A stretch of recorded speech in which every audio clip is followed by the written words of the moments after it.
Assalamualaikum warahmatullahi wabarakatuh. Perkenalkan, nama saya Nur Saftianingsi, NIM A221222091.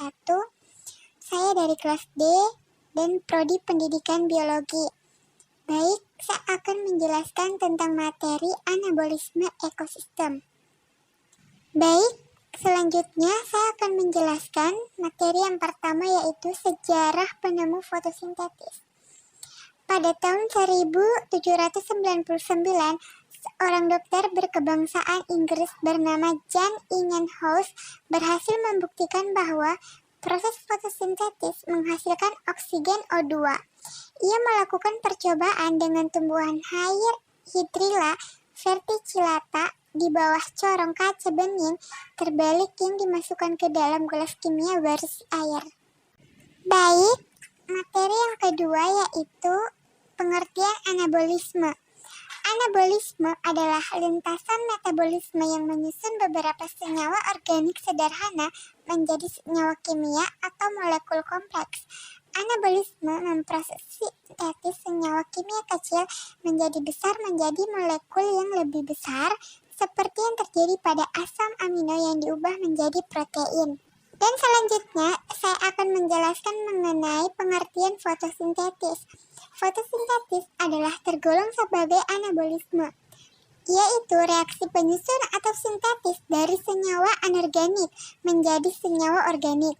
Fotosintesis disusun oleh senyawa anorganik oleh klorofil menjadi senyawa organik berupa karbohidrat dengan bantuan cahaya matahari.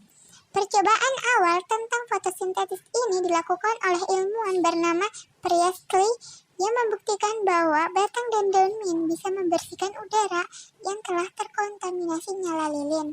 Baik, saya akan menjelaskan sedikit bagaimana proses fotosintesis. Fotosintesis merupakan proses menggabungkan CO2, H2O menjadi gula dengan menggunakan energi cahaya dengan menggunakan organel yang disebut kloroplas. Dan adapun faktor yang mempengaruhi fotosintesis yaitu fotosintesis merupakan aktivitas kompleks dipengaruhi oleh banyak faktor, baik faktor internal maupun eksternal.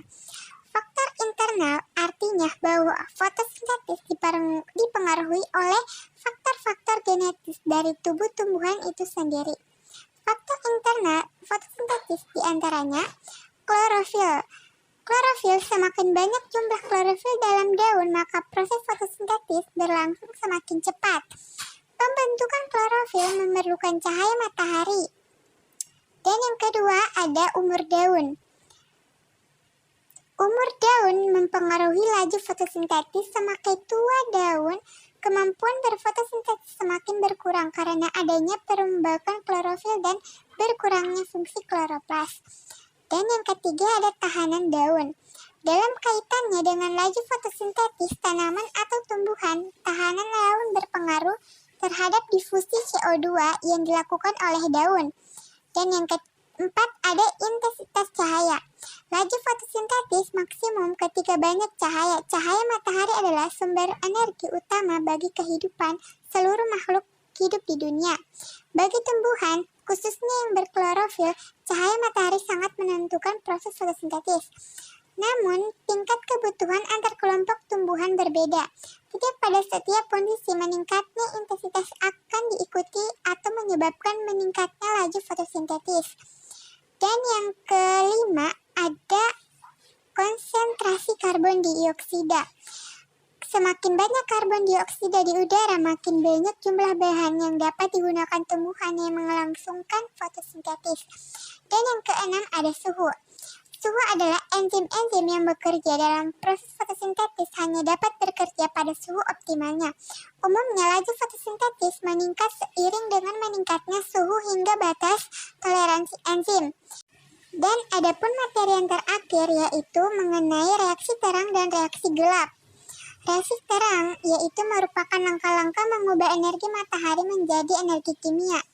Cahaya yang diserap oleh klorofil menggerakkan transport elektron dan hidrogen dari air ke penerima aseptor yang disebut NADPT. tambah yang berfungsi sebagai pembawa elektron dalam respirasi seluler. Reaksi terang menggunakan tenaga matahari untuk mereduksi NADP plus menjadi NADPH dengan cara menambahkan sepasang elektron bersama dengan nukleus hidrogen atau H+. Reaksi terang juga menghasilkan ATP dengan memberi tenaga bagi penambahan gugus fosfat yang pada ADP. Proses ini disebut fotofosforilasi. Dan adapun reaksi gelap, yaitu reaksi gelap adalah reaksi pembentukan gula dari CO2 yang terjadi di stroma. Berbeda dengan reaksi terang, reaksi gelap atau reaksi tidak bergantung cahaya bisa terjadi pada saat siang dan malam. Namun pada siang hari laju reaksi gelap tentu lebih rendah dari laju reaksi terang. Reaksi gelap dimulai dengan pengikatan atau fiksasi 6 molekul CO2 ke 6 molekul gula.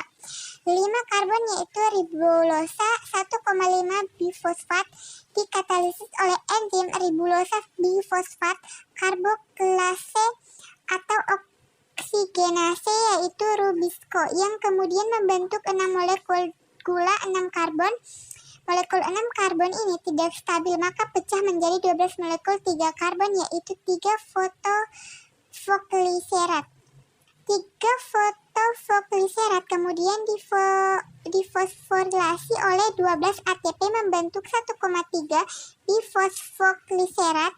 1,3 bifosfogliserat difosforilasi lagi oleh 12 NADPH membentuk 12 molekul gliseradehida 3 fosfat atau PGAL.